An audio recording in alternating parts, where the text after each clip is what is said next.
A gente está continuando a nossa série de mensagens sobre Jesus, o maior voluntário que já existiu.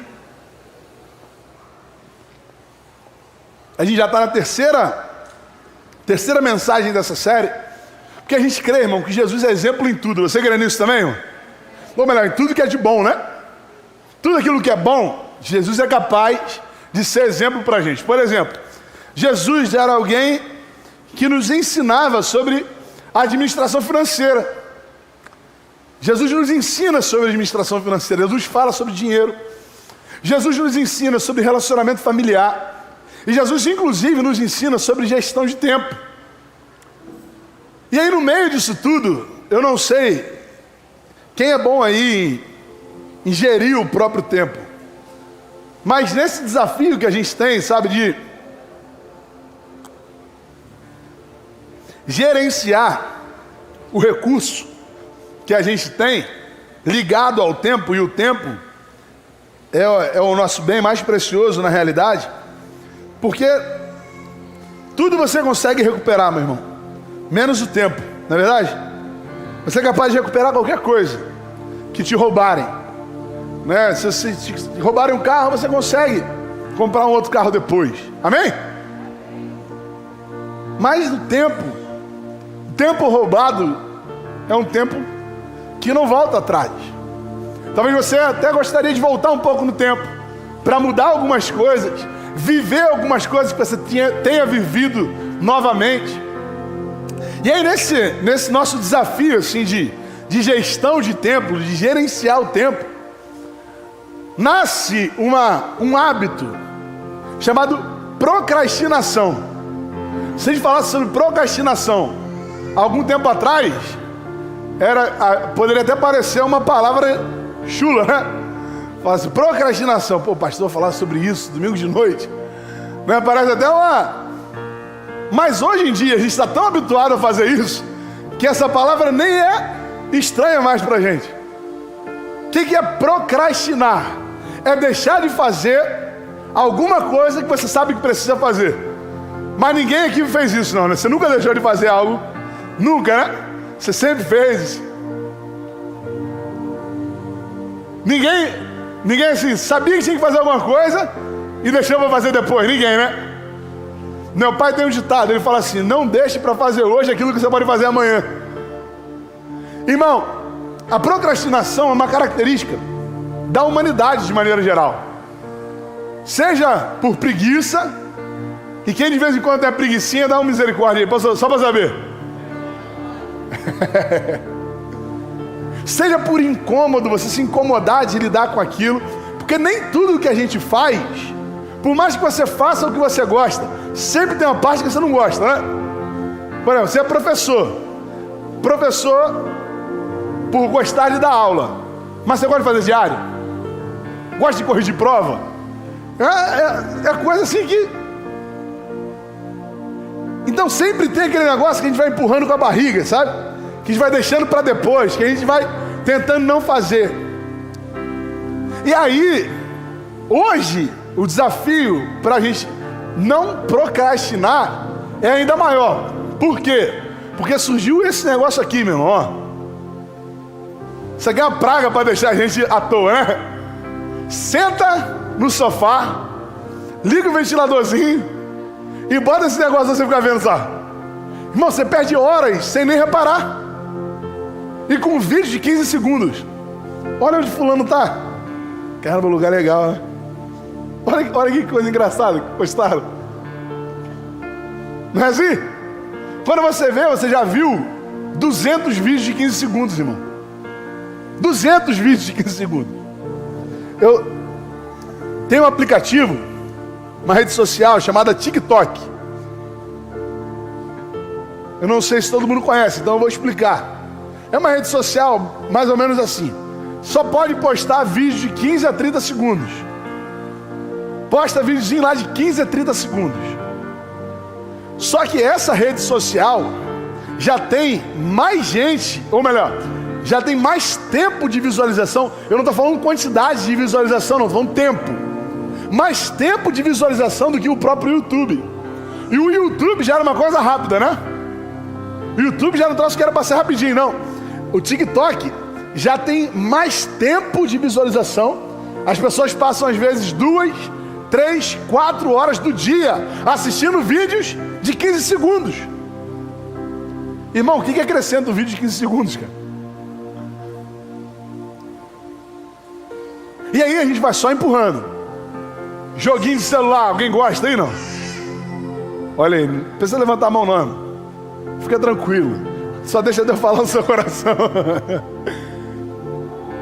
Coisas que a gente vai deixando para depois, irmão. Um estudo coordenado por um homem chamado Christian Barbosa, e foi publicado num livro chamado Equilíbrio e Resultado. Esse estudo afirma que hoje uma das maiores causas de distrações é a internet. Você pode... Eu acho que nem precisava de pesquisa para a gente falar isso, né? É só a gente olhar pra gente. Você deita ali antes de dormir, mas se você pegar o celular, você já começa a ver um monte de coisa. Começa a se distrair de tarde, depois do almoço. Aquela mexidinha no celular, quando você vê, tá 1 hora deitado ali, sem fazer aquilo que precisava ser feito. Pequenas atitudes, sabe? Coisas, atitudes. E aí quando a gente fala sobre projeto, isso também se aplica. Porque a gente começa a planejar o nosso projeto. Quem aí gosta de planejar muito? Você gosta? Eu gosto muito, irmão. Eu fico viajando nos meus projetos. Fico pensando, você tem que fazer isso, tem que fazer aquilo.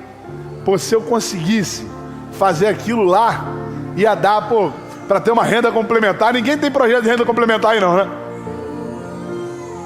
E aí você começa a pensar naquilo, começa a sonhar com aquilo, e sem perceber, você já começa a viver as sensações daquele negócio. Já reparou isso? Você já começa a viver o seu sonho na procrastinação. E aí você não consegue executar, porque aquilo ali está sendo prazeroso para você. Você está ali, você está sonhando em ficar rico, amém? Aí você está lá planejando, você falou, poxa, eu vou poder fazer isso com minha mãe, fazer isso com meu pai, vou dar um dinheiro para fulano de tal, vou levar meus primos para viajar. Vocês fazem isso? A gente fica assim, né? E aí a gente fica ali, ó, tendo aquela sensação de prazer. Isso é também uma segurança para a gente não executar o nosso projeto. Porque quando você vai colocar a mão na massa do projeto, dá trabalho, não dá? E aí você vê que não era tão rápido quanto era no seu sonho. Não foi tão imediato quanto você esperava que seria. E assim a gente vai procrastinando atitudes, a gente vai empurrando com a barriga os projetos. Nós somos capazes de desfrutar isso. Só que Jesus, irmão, ele sabia que ele não tinha muito tempo. Jesus viveu aqui 33 anos, cerca de 33 anos. Nesses 33 anos, ele sabia que o tempo dele não era muito comprido. Dos 33, o dízimo foi de ministério. 3 anos foi de ministério. 3 anos vivendo efetivamente a proclamação do reino de Deus. Durante 30 anos ele se preparou. E durante 3 ele viveu, ele executou aquilo.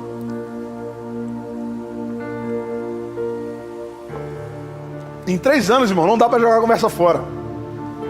Em 3 anos não dá para perder tempo. Não dá para procrastinar como a gente tem o hábito de fazer. Por isso Jesus era uma pessoa extremamente proativa. Se ele é o nosso exemplo em tudo, a proatividade dele também precisa inspirar a gente. 2 semanas atrás eu preguei uma mensagem falando sobre quando Jesus se coloca como servo. Quando ele pega a bacia, pega a toalha, amarra na cintura. Todo mundo estava ali na sala. Todo mundo sabia que tinha uma necessidade. Todo mundo sabia que alguma coisa precisava ser feita. Quem foi o único que levantou? Jesus, irmão. Jesus foi o único que teve a atitude para fazer alguma coisa que mudasse aquela realidade. Ser proativo também não é ser afobado, amém? Não é isso. É saber o momento certo de fazer. Por exemplo, você pode ver que Jesus não era um cara apressado. Ele gerenciava bem o tempo, ele não era apressado. Teve uma hora que chegaram para ele e falaram assim, ó, essa mulher foi pega em adultério. A lei de Moisés manda que a gente tem que apedrejar. O que você fala? A Bíblia fala o quê? Que Jesus fez o quê? Você lembra? O que Jesus fez? Quem lembra? Me ajuda, vai. Pode falar, fica... Fala comigo, vamos lá. O que Jesus fez, irmão? Quando ele ouviu? Ele abaixou, não foi? Ele não respondeu. Jesus não respondeu. Jesus se abaixa, começa a escrever no chão. Aí a Bíblia fala assim, insistindo eles na pergunta, Jesus se levanta e fala, ó, eu estava querendo ficar quieto, mais ou menos assim, né? Vocês insistiram para falar, então quem não tem pecado, vai lá e tira a pedra, vai lá e taca. Você se julga sem pecado, vai lá e taca. Todo mundo saiu, mas Jesus não foi afobado em responder. Jesus não foi apressado. Porque quem fala rápido demais fala besteira, é ou não é? Então, irmão, ó, segura a língua. Não fala apressadamente. Ouve alguma coisa, absorve e depois fala. Chegou uma notícia para Jesus. Jesus, Lázaro está doente. Ele olha para os discípulos e fala, olha, Lázaro na verdade está morto. Esse cara aí nem sabe disso. Se ele me perguntasse, eu até contava para ele. Mas Lázaro morreu. E eu não quis estar lá para vocês verem. Fica mais 2 dias até ir para Betânia. Porque ele vai no tempo certo. Ele faz o que precisa ser feito no tempo certo. Meu irmão, um voluntário, alguém que ama o reino, alguém que está disposto a servir no reino, precisa ser alguém proativo, amém? Amém, irmão? Me ajuda aí, eu preciso de você junto comigo, cara. De verdade, eu no Maracanã, eu ia para a torcida do Flamengo, então eu sou acostumado com gente falando, entendeu? Os botafoguenses são mais acostumados, fica quieto, vascaíno, fica quieto, tal. Flamenguista é assim. Um voluntário precisa ser proativo, precisa estar disposto a atender uma necessidade no momento em que é necessário que ela seja atendida. Por exemplo, teve uma situação em que Jesus se encontrou com os discípulos e tinha uma multidão, e aí, irmão, Jesus se irrita literalmente com os discípulos, porque eles não resolveram o que precisava ser resolvido. Abra por favor sua Bíblia aí em Lucas, capítulo 9, versos 37 ao 44. Lucas capítulo 9, do verso 37 ao 44.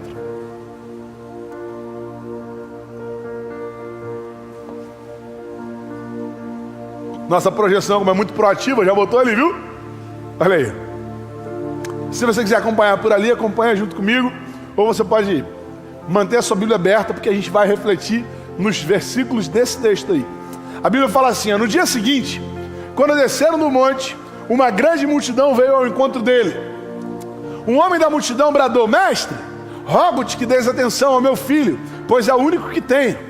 Um espírito o domina, de repente ele grita, lança-o em convulsões e o faz espumar.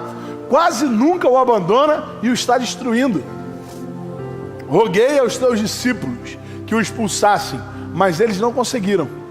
Jesus respondeu. Você pode ler essa fala de Jesus junto comigo? Vamos lá. Ó geração... Não, peraí, vamos de novo. Estou sentindo vocês um pouco devagar hoje, hein? Vamos lá, vamos junto, vamos lá, vai. Ó geração... Até...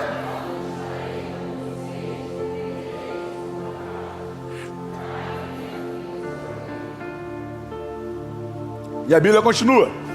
Quando o menino vinha vindo, o demônio o lançou por terra em convulsão. Mas Jesus repreendeu o espírito imundo, curou o menino e o entregou de volta ao seu pai. E todos ficaram o quê? Atônitos ante a grandeza de Deus. Estando todos maravilhados com tudo que Jesus fazia, ele disse aos seus discípulos: ouçam atentamente o que eu vou dizer. O Filho do Homem será traído e entregue nas mãos dos homens. Meu irmão, esse texto aqui é um texto muito conhecido e eu queria compartilhar com você algumas verdades profundas que estão nele. Primeira de todas, a vida é composta não apenas, mas também de problemas. Não sei se você já reparou isso. Não sei se você já teve essa oportunidade de constatar isso, mas a vida também é feita de problemas. Desde que a gente começa a viver, a gente já começa apanhando, irmão. A gente já começa chorando para poder ficar ligado. O médico já dá um alerta para a gente e fala assim, ó, já vai se acostumando, filho, que agora não tem mais esse quentinho, esse bem bom com comida vindo pela barriga, não. Agora você tem que chorar para comer. Agora você está com fome, trate de chorar. A vida, ela também é composta por problemas, irmão. Infelizmente, chegou uma hora que nasceu espinho nas plantas. Chegou uma hora que a morte veio. Chegou uma hora que a morte, além de vir, ela se tornou necessária. Porque imagina, irmão, a pessoa ficar doente e não poder morrer, cara. Já pensou nisso? Como é que chega uma hora que a morte acaba sendo necessária? Chega uma hora, irmão, que o problema, às vezes, parece nos sobrecarregar. E esse texto já começa falando de um problema. Já começa mostrando pra gente que no meio da multidão estava cheia de pessoas com problemas, mas um homem foi capaz de gritar mais alto. Ele fala assim, ó, no verso 38, Mestre, rogo-te que deis atenção a meu filho, pois é o único que tem. E verso 39, um espírito domina. E de repente ele grita, lança-o em convulsões e o faz espumar. Quase nunca o abandona e o está destruindo. Essa é uma realidade difícil da gente lidar, que a vida também tem problemas. Mais ou menos assim, em 2013, eu ainda estava lá em Largo da Ideia na época, liderando a juventude lá. A gente começou a fazer um trabalho com moradores de rua. E a gente saía lá de Largo da Ideia e a gente vinha até Alcântara para dar comida para os moradores de rua. E toda segunda-feira a gente fazia isso. E aí eu perguntei para eles, falei, qual é o melhor dia? Qual é o dia que vocês menos recebem comida aqui? Eles falaram, quarta-feira. Porque quarta-feira é dia de jogo, né? Então menos gente vai na rua. Aí quarta-feira tinha menos comida. A gente passou aí quarta-feira. Só que a gente começou aí e eles já tinham comido, sabe? E chegava, estavam de boa, já estavam dormindo. Aí eu falei, cara, o que vocês precisam? Eles falaram, não precisamos de comida, porque a comida está chegando. Eu falei, então o que vocês precisam? Eles falaram, a gente precisa só de conversa. A gente precisa de alguém para conversar. Eu falei, então é isso que a gente vai fazer. E a gente passou aí toda quarta-feira à noite, sentar no papelão com eles e conversar sobre o que eles quisessem. Eles falavam um pouco da história deles, compartilhavam um pouco daquilo que eles viveram, e sentado assim no papelão do lado deles, eu começava a ouvir a realidade daqueles homens, e eu via que a maior parte deles tinha casa. A maior parte deles tinha uma família. Poderia até voltar para casa, mas sabe o que impedia? Não era questão financeira, eram os problemas, irmão. O que fazia aqueles homens saírem de casa eram os problemas. A maioria dos que eu encontrei e falaram comigo assim, não, eu vim e estou procurando uma casa, semana que vem eu já não estou aqui, realmente eles não estavam ali. Não estou generalizando, tá bom, irmão? Não estou generalizando. Estou falando da realidade que eu vivi conversando com eles. Não foi ninguém que me contou, não. Não foi, eu li num livro, não. Eu li no artigo da internet, não. Eu perguntei e eles me falaram. Teve um deles que falou assim para mim. Ele estava com uma garrafinha de 51 na mão. E ele não estava assim no auge da sua melhor forma para conversar comigo, mas ele estava conversando. E ele falou assim, pastor, não, que não era pastor, não. Ele falou assim, irmão, o negócio é o seguinte. Pra minha vida é isso aqui, cara. Porque vai chegar uma hora que eu vou atravessar a rua aqui, ó, bêbado, o ônibus vai me pegar, aí eu já não vou existir mais, e tá tudo certo. Porque desde pequeno, eu já tenho que lidar com os meus problemas. Ele não falou lidar com os problemas. Isso aqui eu estou falando só para eu poder falar de púlpito. Ele falou um pouco diferente. Mas resumindo, ele falou assim, ó, era tanta porreação que eu preferi ir para a rua. Era tanta coisa na minha cabeça que eu preferi ir para a rua. Meu irmão, o problema faz parte da nossa vida. Desde pequeno a gente precisa lidar com essa realidade. Só que nesse texto que a gente leu, tem pelo menos 3 tipos de personagens aqui. Tem primeiro, a pessoa que leva o problema, a pessoa que tem o problema e precisa falar sobre ele, que é o filho, é o pai do menino, né? Que está endemoniado. Tem os discípulos, que são aqueles que não conseguiram resolver o problema. Não sei se por falta de capacidade ou por falta de vontade. Mas tem também aquele que se colocou à disposição para resolver o problema, para ser um agente de transformação capaz de mudar a realidade daquela família.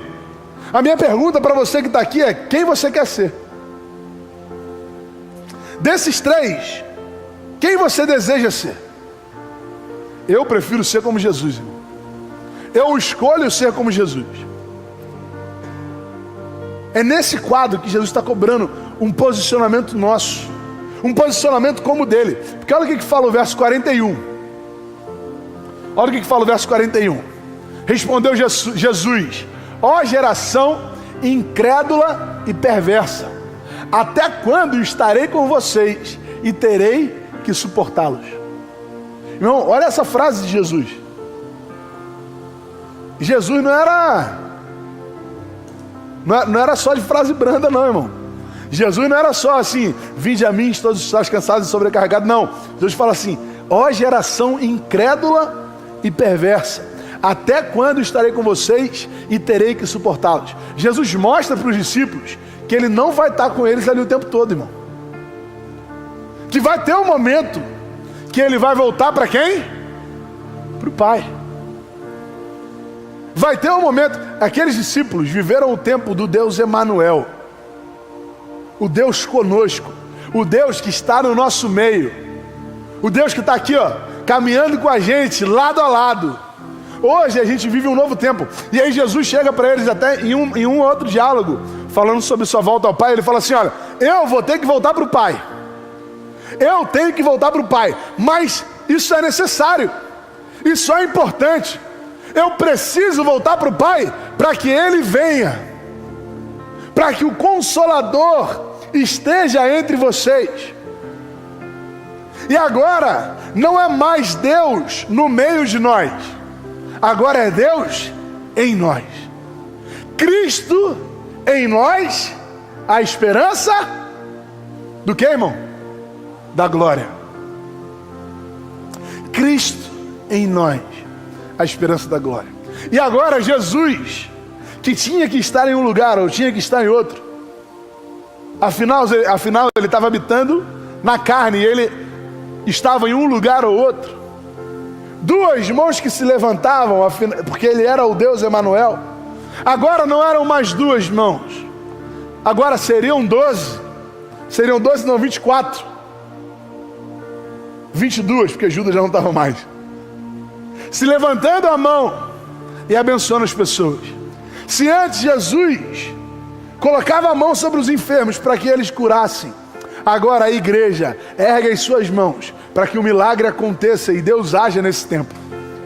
Não é mais Deus entre nós, mas é Deus em nós agindo, porque Cristo voltou para o Pai. Jesus estava falando isso para eles: até quando eu vou estar com vocês? Até quando eu tenho que estar aqui? Eu não posso mais suportar vocês. Que declaração de amor linda, né, irmão? Fala isso para sua esposa, para o seu marido amanhã de manhã. Fala assim: meu amor, eu não te suporto mais. E vai ser ótimo, não vai? Imagina, irmão, teu filho e sua filha chegar para você: pai, mãe, eu não te suporto mais. Para a gente tem uma conotação muito pesada, né? Mas tenta entender o que Jesus realmente estava querendo dizer. Tenta entender o que Jesus realmente estava querendo dizer. Nesse tempo de 3 anos com Jesus, tudo bem, irmão? Tá bem? Pode ficar tranquilo.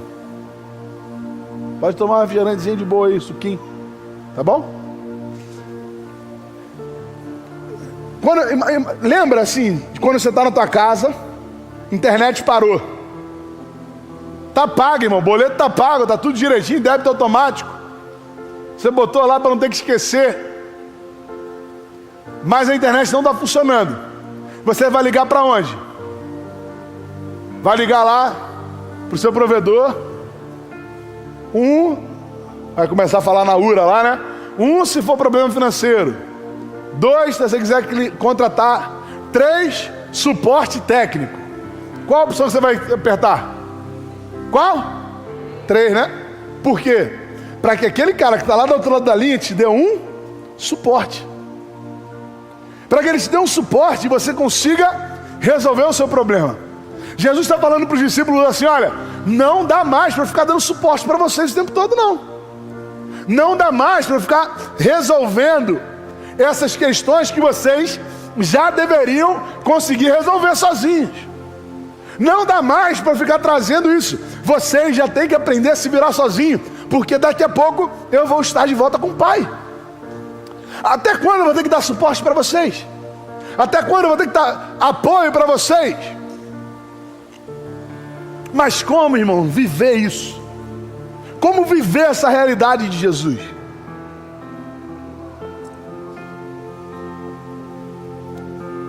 Como viver essa proatividade, sabe, ligada ao reino? Jesus, nesse texto, também ensina pra gente. Bota de novo, por favor, para mim, de novo, Marina. Verso 41. É 41, né? É. Você pode ler a fala de Jesus comigo? Ó geração, até quando estarei com vocês e terei que suportá-los? Só isso. Aqui, irmão, está tudo que a gente precisa. Primeiro, Jesus está falando que não vai estar com eles o tempo todo, que não vai poder dar suporte para eles o tempo todo. E aí ele fala as duas características que impedem aquele povo de viver o que eles precisavam viver. Qual era? A incredulidade e a perversidade. A falta de fé e a falta de amor. Duas características, irmão, que aqueles que servem ao reino, aqueles que entendem a visão do reino, aqueles que buscam as coisas do reino, precisam ter. Porque, primeiro, a fé. A fé é o que nos faz agir diante do impossível. E, meu irmão, Deus tem o hábito de direcionar o povo dele para o impossível. É impressionante isso. Deus tem mania de jogar o povo dele diante do impossível. Se for para atravessar o mar, arruma os barcos. Não, abre. Abre e passa. Não vamos botar barco para ninguém. Toca o cajado, ele vai abrir e você passa. Se for para agir, Deus age no impossível. Vamos levantar uma família para que através dessa família chegue o Salvador da humanidade. Qual família a gente vai escolher? Não sei, vamos ver aqui alguém que seja estéril, que não consiga ter filho, que é dele que vai nascer o filho para gerar. Irmão, Deus tem mania de escolher aquilo que é impossível, de nos fazer nos movermos diante ou para o impossível. Não dá para a gente viver a vontade de Deus sem fé. Não dá. Lá em Hebreus capítulo 11, versos 32, 33 e 34, Hebreus capítulo 11 fala sobre a galeria da fé, homens e mulheres cheios de fé, e ele fala assim, ó: que mais direi? Não tenho tempo para falar de Gideão, Baraque, Sansão, Jefté, Davi, Samuel e os profetas, os quais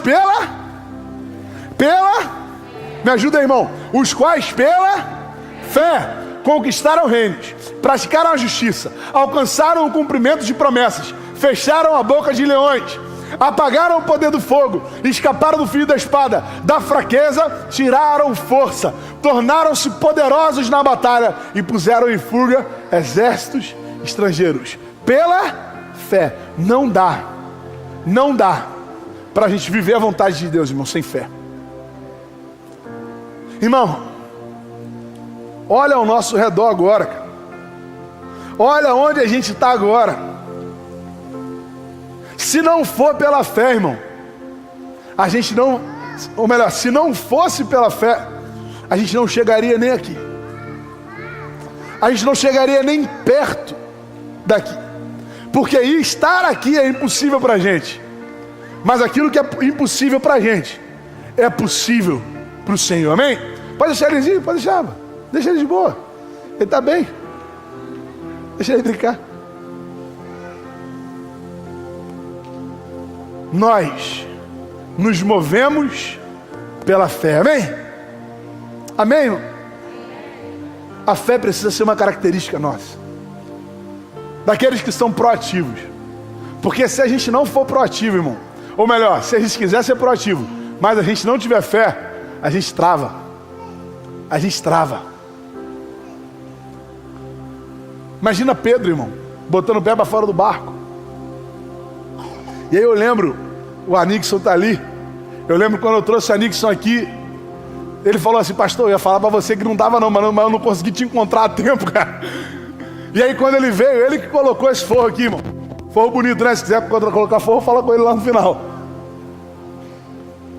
E aí ele veio para cá e falou assim: pastor, em 2 dias eu vou botar esse negócio aí, fica tranquilo. Falei, então tá. Mas olhando, quando ele chegou aqui, e ele trabalha com construção, ele pensou assim: não dá. Mas irmão, pela fé a gente consegue. É a fé que nos move. E o segundo ponto é o amor.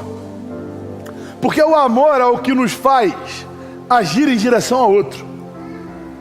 O amor é o que nos move, o que nos dá sensibilidade sobre a necessidade do outro. Se a fé é o que nos faz olhar para o céu e agir, o amor é o que nos faz olhar para o outro e nos movermos.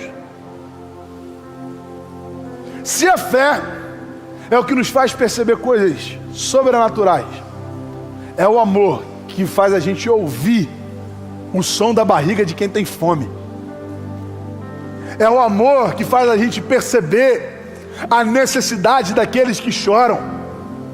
Porque, irmão, o amor é a característica dos discípulos. João capítulo 13, verso 35, é um texto que eu gosto muito.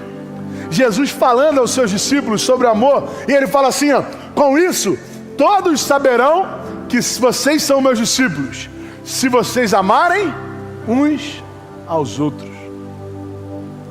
Só vão saber que vocês são meus discípulos por causa do amor. A Bíblia fala que o amor de muitos, Jesus falando lá em Mateus, que nos últimos dias, por se multiplicar a iniquidade, o amor de muitos faria o quê? Esfriaria. O amor de quem que vai esfriar, irmão? Quando a gente lê isso, às vezes a gente tem a impressão que Jesus está falando sobre a sociedade. Mas existe amor no mundo?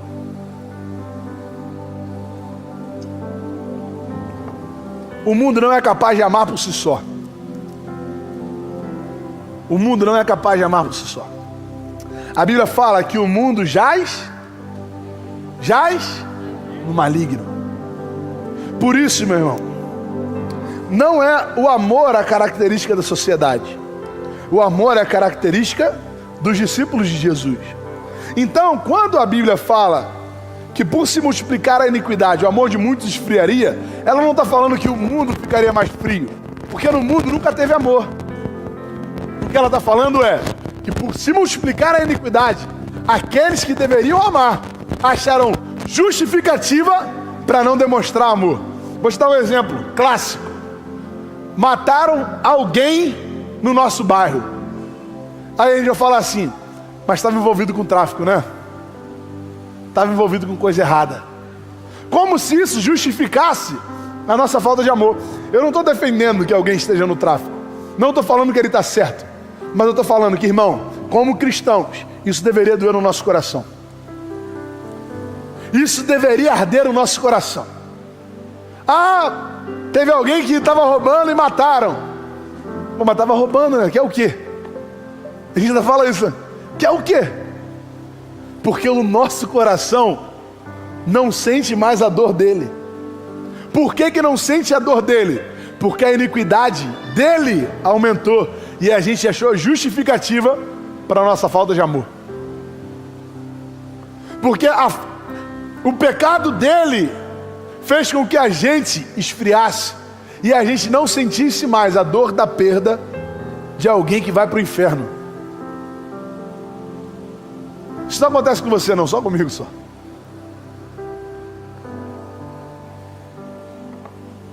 Se a fé é o que nos faz olhar para o céu e agir, é o amor que nos faz olhar para o outro e faz a gente se mover, irmão. Porque o resultado disso é a glória de Deus. Vou fazer um resumo rápido da mensagem aqui, só para você entender a linha que eu queria que você guardasse. Existem problemas, não dá para você fugir disso. Problemas que às vezes te incomodam e às vezes não. Tem pessoas que não conseguem ver um fio desencapado. E tem outros que não conseguem ver uma comida mal feita. Tudo é diferente. Mas a realidade é que existem problemas. Problemas são coisas comuns, fazem parte da vida. Diante do problema, temos 3 personagens. Quais? Aquele que carrega o problema, aquele que não está disposto a solucionar o problema, ou aquele que é proativo, como Jesus, e decide se colocar diante do problema. Como ser como Jesus? Tendo fé e amor.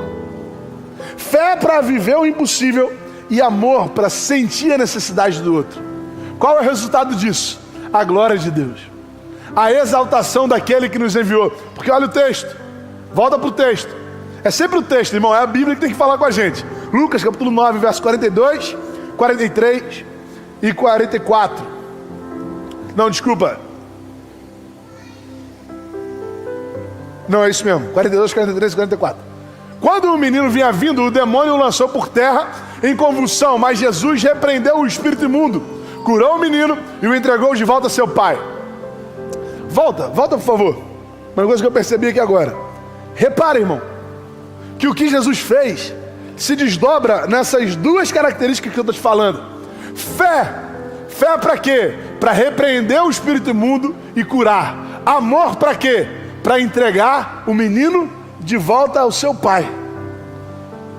Fé para fazer aquilo que era sobrenatural. E amor para fazer aquilo que era natural, mas necessário. E aí a Bíblia continua, verso 43. E todos ficaram atônitos ante a grandeza de Deus. Meu irmão, um servo do Senhor proativo glorifica ao Senhor. E tudo o que a gente faz é para que a grandeza do Senhor seja exaltada.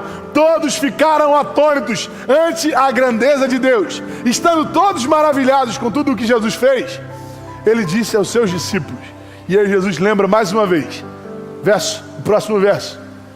Ouçam atentamente o que vou dizer. O Filho do Homem será traído e entregue nas mãos dos homens. Como se Jesus falasse assim, olha só, presta atenção, eu fiz de novo, cara. Eu fiz mais uma vez aquilo que vocês precisavam fazer, mas estejam atentos. Agora é a vez de vocês. Sabe o que ele está falando para a gente agora? Eu estou de volta com o Pai. Agora é a vez de vocês. Agora é a minha vez, irmão, de agir com fé e amor diante dos problemas que me sobrevêm, diante dos problemas que estão diante de mim, porque eu quero ser como Jesus. Ele era, ele foi o maior voluntário que já existiu.